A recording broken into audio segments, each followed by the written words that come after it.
You're watching the Labor Day 2024 celebrations live from the Uhuru Gardens here in Nairobi, and the arrival of the Deputy President Rigathi Gachagua. They are received by the Secretary General of the Central Organization of Trade Union, Francis Atwoli, and the Labour Cabinet Secretary, Florence Bore, at the Uhuru Gardens, an indication of any moment from now, the President who will be officiating over the 2024 Labor Day at Uhuru Gardens will be with those who are already seated at the dais awaiting for his arrival, and then thereafter the much awaited speech by the head of state on the wage bill, and that is the minimum, whether there will be an increment. There was none in the 2023 Labor Day that he presided over, the first for his administration then last year, and now the second one he will be presiding over.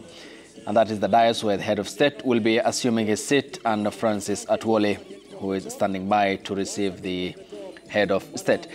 So we now link up with Jimmy Mbogo, who is joining us live again here to give us an assessment of what's happening so far. Jimmy, from the Uhuru Gardens, tell us more about then the expectations by Kenyans. You, the last time, talked with the officials from Core2 in preparation at Solidarity House. What have Kenyans told you? What are their expectations? Are they a bit? All right, Ayub, yes, we are outside the ground, so we're just looking at some of the preparations now from the workers' side. Earlier on, when we were speaking, we had been informed that we were expecting this cabinet secretary for the Ministry of Labour to come to make her way rather to Solidarity House, but again, those plans were cancelled, and we were told that they would be making their way directly to Uhuru Gardens. Now, I just want to show you some of the preparations that are currently going on, and of course these are some of the matches that you would ideally see during Labor Day celebrations. For instance, right behind me, of course, we have the security guards. These are the private security guards just making their final preparations, trying to prepare as to make their way and to showcase what they normally do on a daily basis. Now, from the workers that we have seen here, of course, the numbers are way lower than you would have expected or on these celebrations now. And of course, this is highly because of the rains that have currently been pounding the city. I want to make my way to speak to some of the workers that are right behind me, just to try and get their sentiments, trying to see what are some of their expectations for this day. Of course, it is a day that I'm sure most of them will be hoping to hear some good news, whether from the president or from the cabinet secretary, in terms of their wages being increased. Again, this is something that has been addressed by Core2 bosses, and one of the things that they have been saying is the call for not only just minimal wage increment, but general wage increment, trying to make sure that this, of course, counters the inflation rate that we have been seeing in the country. Behind me, of course, these are different unions just trying to showcase some of the things that they do. For instance, we have different from NIS, for instance. I just want to speak to Mzee, habari ya leo. Alright, tunataka utueleze matarajio yako siku ya leo kwa ile speech ya president. Unatarajia aongelee nini haswa? Tulikuwa tunatarajia angalie mwananchi wa kawaida, na pia tunatarajia mapato tuongeze mshahara. Ndio kitu muhimu, maana maisha imepanda. Pia ile maisha saa hii mwananchi wa kawaida anakaa. In fact, sisi hatuelewi sababu uchumi wetu ni kama umesoroteka. Tungeomba rais atuongeze kuanzia 12% to 15%. Alright, asante sana. Na unajishughulisha na kazi gani wewe? Mimi ni soft steward na kutoka union ya Food Commercial and Allied of Workers. All right, food commercial. And of course, Ayub, as you rightfully heard there, one of the things that is expected to come out of the deliberations here today is the question of that wage increment. The minimum wage increment was last increased 2 years ago, that is back in 2022. And of course, that was a campaign period, and as it would be expected, these are some of the things that happen every 2 years. And of course, from the Federation of Kenyan Employers, their concern has always been that businesses should be given an opportunity opportunity and room to make sure that, first of all, they are stable, to be able to implement some of these wage increment, because on the flip side of that conversation is normally what happens when these wages are increased abruptly, and of course then you end up with people losing jobs. Now kuna mama yuko hapa. Mama, tuomba utuambie jina lako, unafanya kazi gani na matarajio yako ni yapi siku ya leo? Majina zangu ni Jacqueline Malesi, ninawakilisha wafanyikazi Kenya Commercial Union Veg Pro Group. Matarajio yangu leo, siku ya leo, ni ya kwamba president wetu alituahidi last year, hii mwaka hata tuacha kamwe wafanyikazi. Uchumi iko mbaya, tunamuomba, tunamsii wakati siku ya leo at least atukumbuke, ndiposa hata sisi tutoke hapa kama tumefurahia. Na tunaomba sana, tunamuombea sana Mungu ampatie hekima anapoenda kutoa hiyo hotuba yake, akumbuke wafanyikazi sababu payslip iko chini sana. All right, thank you so much. And of course, Ayub, we're seeing that these are the final preparations, right, where we are, and we can see a bit of movement, just people lining up to try and start making their way in to showcase, as it would ideally characterize this day, showcasing what they do, what services they provide. And of course, all the way lined up on the side of this stadium, of course, are the different organizations, the different private sector players. We have those from the City Hall as well, just being part of this celebration. Again, it is a day that ideally should be celebrating workers, should be addressing issues that workers have been raising, trying to make sure that their well-being is taken care of, making sure that their issues are addressed. Again, as I had mentioned earlier on, the concern that has been raised, particularly this week, is the fact that the labor laws in the country are outdated. They're about 17 years old. It has been 17 years old, 17 years since the labor laws have been changed or the labor laws have been addressed. Now, there have been a few amendments on and off, but nothing substantive to address the issues of the worker. Again, this is a country that a majority of the population, a majority of the workforce is very young. It's a very young population that does not ideally stick to one place over time. And one of the things that, again, the changing dynamic of the work is that there's a significant transition between the work that was being done manually to a lot of jobs being mechanized at the moment. When you look at some of the first world countries, this is something that they have perfected, just trying to transition from manual labor to mechanized labor, and of course just trying to be as efficient as they can be. Now, in Kenya, we are still lagging behind in that area. And of course, these are some of the things that workers would want to hear addressed, would want to know, like what does the future of work look like? Again, recently, the other thing that has come out is the question of the skill mismatch and the skill gap that is there in the country, where we're lacking in terms of, for instance, carpentry. This is an area that has been seen, again, with affordable housing push by the government. This is an area that will require a lot of masons, will require plumbers. So where are these plumbers going to be found? And again, that is something that you've had the president speak about, saying that, hey, we need to invest in our TVETs. We need to invest in some of these skills that people are moving away from. Now, I will try and get a few more sentiments from the Kenyans who are in attendance here to try and understand, apart from just expecting that wage increment, what are the other issues that they hope will be addressed? But of course, at the bottom line, of course, has been the issue of taxation again, the issue of taxation that we saw in the last Finance Act, saying that this has made their lives extremely difficult, extremely hard, because again, the cost of living has been rising, but their income has not been growing as fast as their deductions have been growing. I want to see if we'll get another gentleman here to try and comment on this issue. Boss, habari ya leo? Nzuri sana. Tunaomba utuambie majina yako na mbona leo kaamua kuja hapa licha ya kuwa na mvua. Mimi naitwa Josephat Mumo. Nakuja huku kuhudhuria hotuba ya leo. Nataka maisha ibadilike leo. So matarajio yako ni president ataongelea nini? Kuna wale ambao wametuambia wanangojea sana kusikia president akiongelea masuala ya wage increment. Wewe yako haswa ni gani? Maisha ya wananchi ikuwe safi kabisa. Alright, asante sana. Kuna huyu ndugu yuko hapa pia. Boss, tunaomba useme na sisi. Tell us your name, tuambie matarajio yako ni gani katika hotuba ya rais. Kwa majina yangu naitwa John, na kwa matarajio yangu leo, siku ya leo, kwa rais wetu tunamuomba kulingana na vile uchumi wa Kenya iko, aangalie wafanyikazi, aongezee at least pesa ili tuweze kujikimu katika maisha. Changamoto haswa katika kazi unayofanya umeona ikiwa ni gani? Changamoto yenye imekuwa katika kazi ni kulingana vile kazi tunafanya ni kwa kweli kazi haijafungua, kazi ni mingi lakini pesa yenye tunapata ni kidogo. Sasa unaona uko na changamoto kwa kufanya mambo yako, kama ni kusomesha watoto wako, kufanya mambo yako ya kujikimu kimaisha inakuwa ni ngumu sana. Na wewe unajishughulisha na kazi gani? Mimi nafanya kazi kwa kampuni ya kutengeneza manguo EPZ.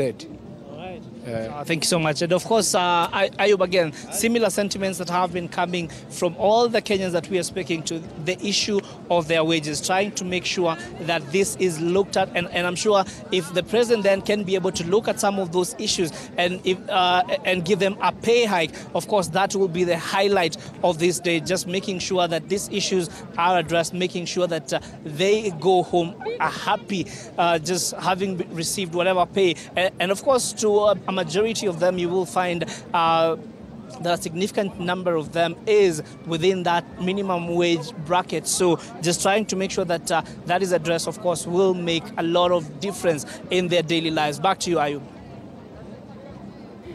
Jimmy, thank you. And live from the Uhuru Gardens in Nairobi, outside, stationed, Jimmy, giving us an assessment of what's building up to be a day that Kenyans are looking forward to, with the presidential lectern, the center point of attention, with the head of state set to make announcement on the minimum wage in 2024 Labor Day. There was no increment in the 2023 Labor Day. And the pictures coming to you live are from the Uhuru Gardens. This is inside at the dais where the head of state and the other dignitaries will be sitting. So far, we have seen the arrival of the Deputy President, Rigathi Gachagua, an indication that the head of state will be at the Uhuru Gardens any moment from now. And the band there you see of the Kenya Police is on standby. Also present was the central organization of the Trade Union Secretary General, that is Francis Atwoli, and also the Labour Cabinet Secretary of Florence Bore, who was also present, all awaiting for the arrival of the head of state. And as Kenyans wait pregnantly so for the president's pronouncements on some of the key issues, including the increment in minimum wage amid high cost of living because of inflation, and what Jimmy has cited as also the impact as a result of the Finance Act of 2023. As we await for the presidential arrival, we are back in studio with more on the conversation we are having here. We were having here also since morning. And coming to you on that, one of the key center points of attention as well is the monthly minimum wages. And there has been an increase, though small, if you look at the data by the Kenya National Bureau of Statistics, and we are at the moment at 15,120 per month. This is the last increment in 2022, up from 13,572. And if you look back at the graph, generally until 2009, where at the time it was 6,130. But then the question is, what can this cater for in an economy that is largely very expensive? You look at healthcare, you look at education, you look at electricity bill, the housing levy, which has come into effect, and also the aspect of taxes. Are you hopeful that the president will announce himself on this matter that Kenyans are waiting for? Thank you. Allow me to say a little correction from the senator. We had talked about Senator Oroba or Onyonka? Senator Nyonka. Fake degree. Yes. Fake degrees, I want to say that they are not given there at the university. Neither are us lecturers or our members involved in that. Most of these things are down River Road. You heard even the deputy president himself saying that people have approached him from River Road. So those are the people who are doing the counterfeit, because for us, we cannot jeopardize our work. Therefore, I wanted that correction. On the minimum, could I just give him a point of information? Briefly. We have had several cases of where university students, especially the female students, and indeed male students, who have, and I said, This is not a target at my colleagues and friends who are lecturers at universities. Yes. This is purely the fact that there are certain things we must begin to say them as they are. You've heard where students will facilitate a lecturer, or a student who's going to get a D and the student will get an A. Those cases are there. I'm not giving a blanket condemnation. Sorry. That's the standard of our lecturers. Sorry. What I am saying, these are the honest things we must begin to interrogate. True. Okay. Yeah. Yes, Ombati, please proceed. Sorry. So, but on that one, I want to say as a union, we normally stand against that, and even we have gone to disciplinary actions where our members who have done such offenses, we just let them go home because we don't support that as a union. On minimum wage bill, I want to say that we are expecting that the president will give an increment on minimum wage bill. And even beyond there, we were expecting even a general wage bill across board. Because when you look at inflation, what 1,000 shillings was buying 1 year ago is not the same thing it will buy today. Maybe you may need 2,000 shillings or 2,500. So with that, we expect that he will give a minimum wage bill increase. And not only that, we expect that there should be also a general wage bill pronouncement to all public servants. If I talk on us as a university lecturers, I want to say that 2021-2025 CBA, which is in accordance to SRC, we haven't received an increment. Yet others have received. Teachers have received, police officers have received, but when it comes to the university sector workers, we haven't.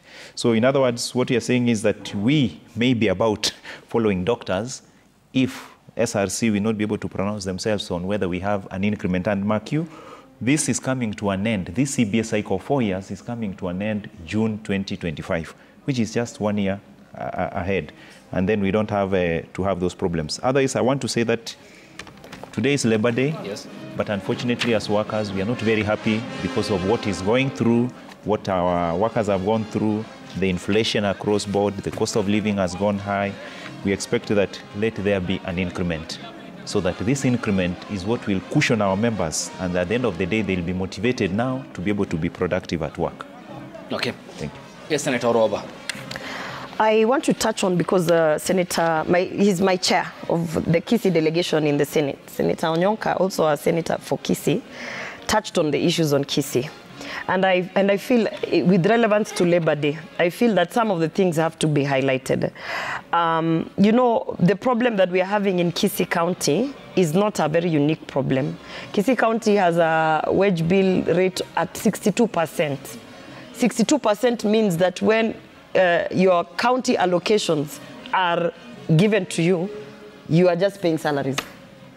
You know, we are the least, we are actually, I think, if not last in development as a county. Two reasons is that we have had an ongoing outstanding issues of ghost workers. And dare I say this, Governor Ongwaya, our previous governor, did a lot of shoddy nonsense. And let me just be honest. He has no right of reply, so those are your opinion. Our former government, let me not give a particular individual. Because he has no right of reply. Okay, our former government of Kisii County really messed us up. We had people being hired not because there exists vacancies, but because the leadership wanted to ensure that they have secured voters from all regions, from all the different constituencies. So we ended up with a bloated wage bill. We ended up with a lot of people. Remember, there's a time when Governor Arati called all the drivers to the stadium and told them, kila mtu asimame next to their vehicle. We had so many drivers who, you have over 15 drivers who don't have a vehicle. Who are they driving? What are they driving? Why are they employed? And it was just to also show, because, you know, people are saying it's a witch hunt, he's doing this, but he was saying, okay, a basic thing like drivers. Even if you're supposed to have a driver for the day, a driver for the night. So let's say maximum 2 drivers per vehicle. He told them, come to the stadium, kila mtu asimame kwa gari yake. And it was unbelievable, the rot that he received. So when you are operating, these are now basic things that need to be looked at. Even as we are celebrating this Labor Day, we as Kenyans also have to be alive to the fact that we are part of the problem. Because also, if I'm called as Gloria and told, come, we just want to make you an advisor in State House. Oh, what am I advising? Just moonlight, just be an advisor. And then I agree. I'm also the problem. Okay. So you basically you're saying that, as on many times is... Let me complete on the Kisii. It's very important I pick on this. Okay. Because and on many occasions, Senator Onyonka is a member of the Public Accounts Committee of the Senate, and his chair, that is Senator Moses Kajua. We have talked about the issue of counties literally becoming employment bureaus. And if you look at with that vis-a-vis their own source revenue, which is not matching up. The point is then that you are a senator sitting at the house that is supposed to be the guardrail of the devolved system of governance. Then what action are you taking to course correct the case of Kisii? Yes. And also the problem appearing to be a denominator in other counties as well. So one of the things I bring this up is because I know Governor Arati has taken the most difficult decisions a first-time governor can take. For instance, he has said, we would rather be last on development, but we are going to first of all fix what needs to be fixed so that when we get on the road on development, whatever we have lost in this 1 year, we will recover in less than even that 18 months, you know. And one of the decisions he has taken, and I know that me and Onyonka differ on this, he has said before he is going to confirm any, because we have a lot of, let me say, people who had been employed before on some very shoddy contracts, hanging around waiting to be confirmed. And he said, before he confirms anyone, he first of all has to understand how is it impacting in terms of service delivery. So after a lot of conversations, Governor Arati confirmed 700 ECD teachers who actually were just not on contracts, they were just there hanging, you know. He confirmed them and put them, because it was a need, it is needed. 700 teachers on ECD were confirmed and put on contract. When you go on to the doctors' issues, and allow me to bring this up, because it's also on a labor thing. In Kisii County, at KTRH, I'm glad that Onyonka has talked about employing relatives, because the former CEO was a relative, public information, a relative to a big shot in the county. That is why he was not performing, because you couldn't take him anywhere. The first thing that Governor Arati did is that he made sure that we got a new CEO for that hospital. The impact of just having a new CEO, you talked about motivation. Doctors started getting the motivation that they needed. And let me give you the stats in terms of what happened. From a percentage of 50% on infant deaths, watoto ambao walikuwa nakufa wakizaliwa, 50%.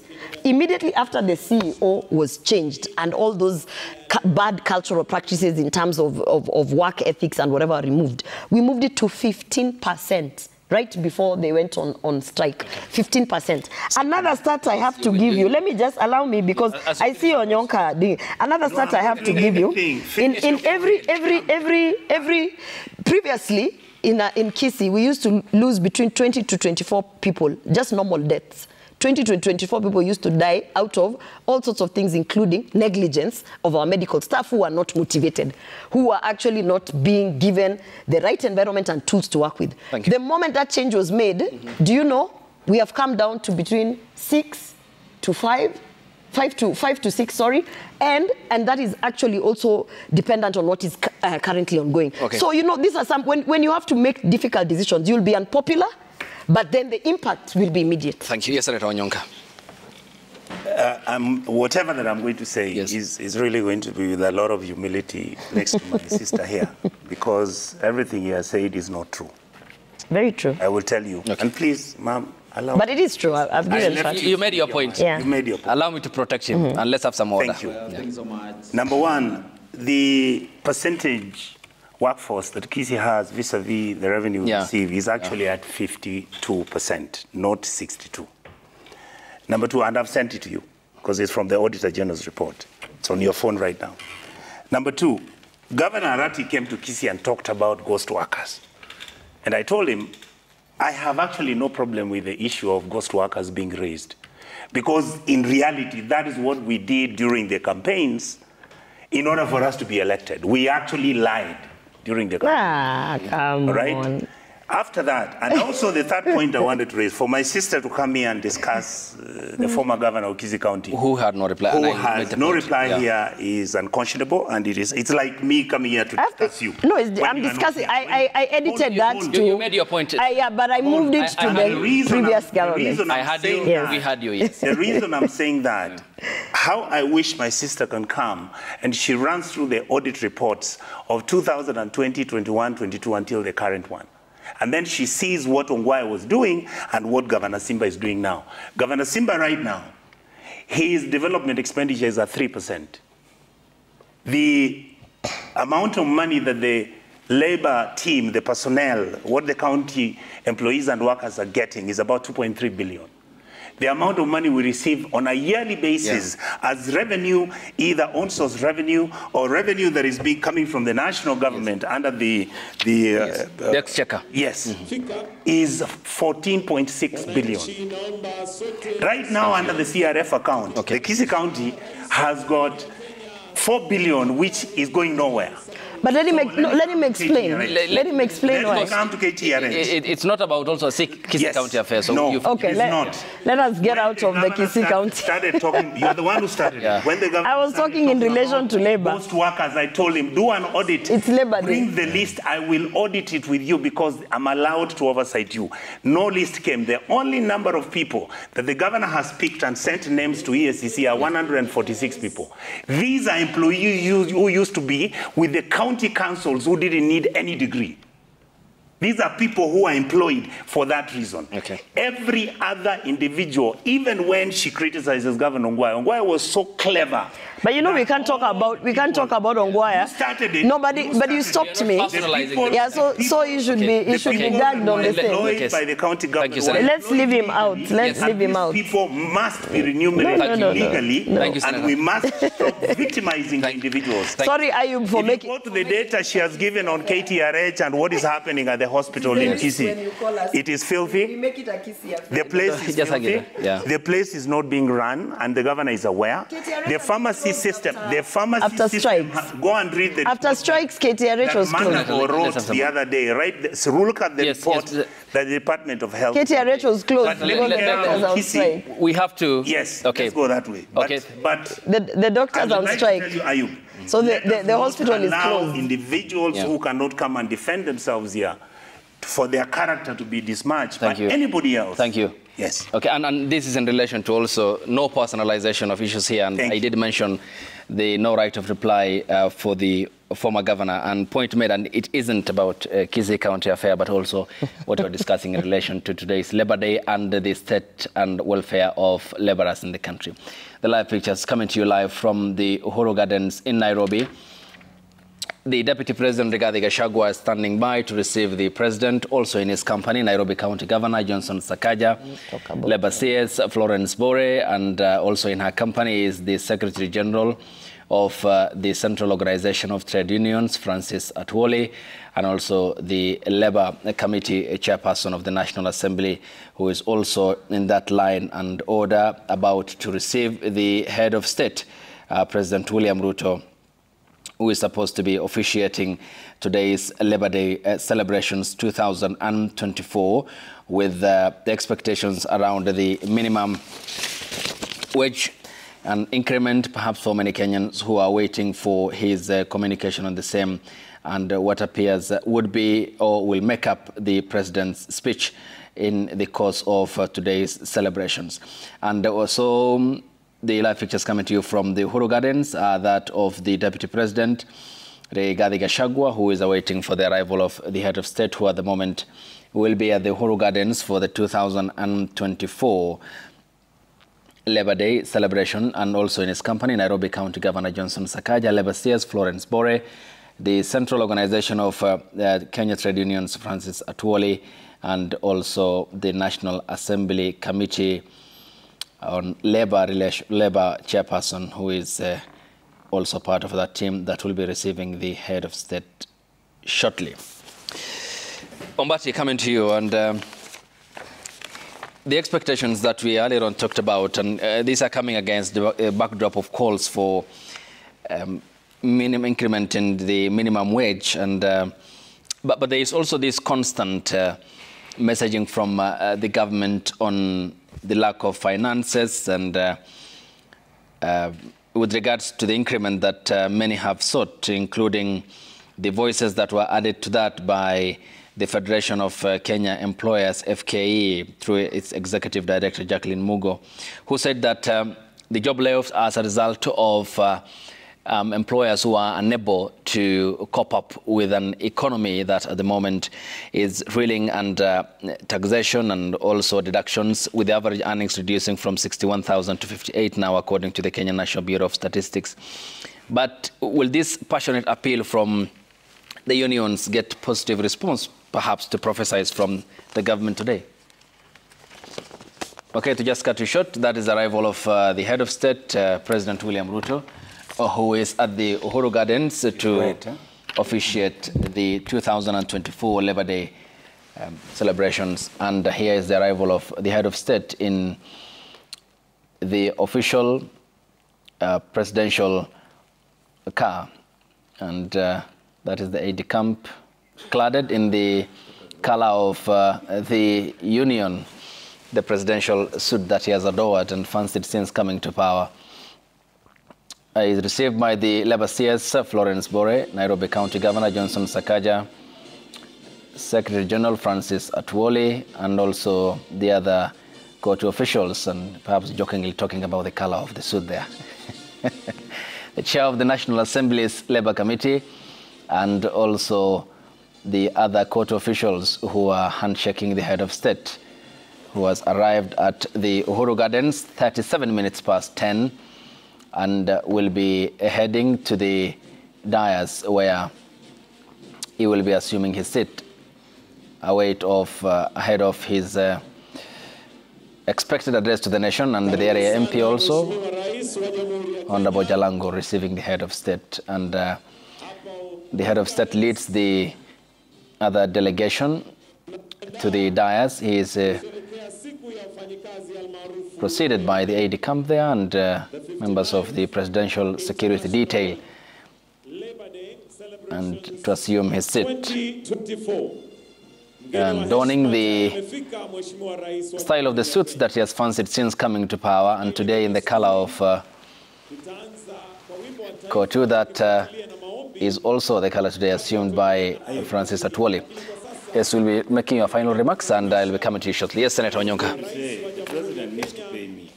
I was the first person who started wearing Kaunda suits to this show before he was sworn in. And he took my brand. Yes. Unfortunately, I had not patented it. Thank you.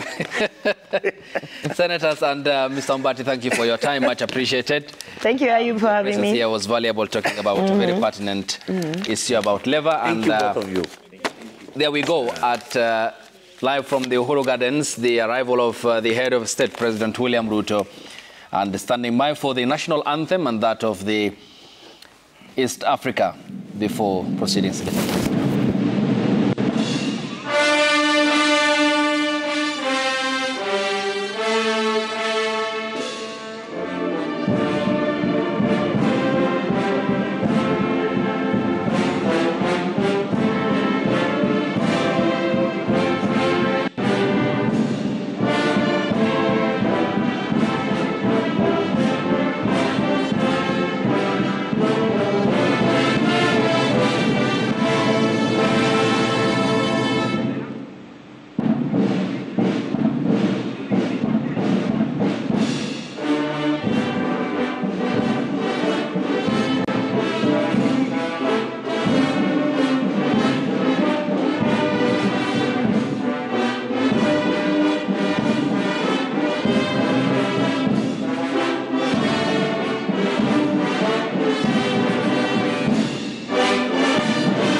Kwa heshima Mheshimiwa Rais, naomba tubaki tumesimama ili tuanze kwa maombi tukiongozwa na Sheikh Hassan akifuatiliwa na Archbishop Arthur Kitonga, founder Redeemed Gospel Church. Sheikh Hassan, karibu.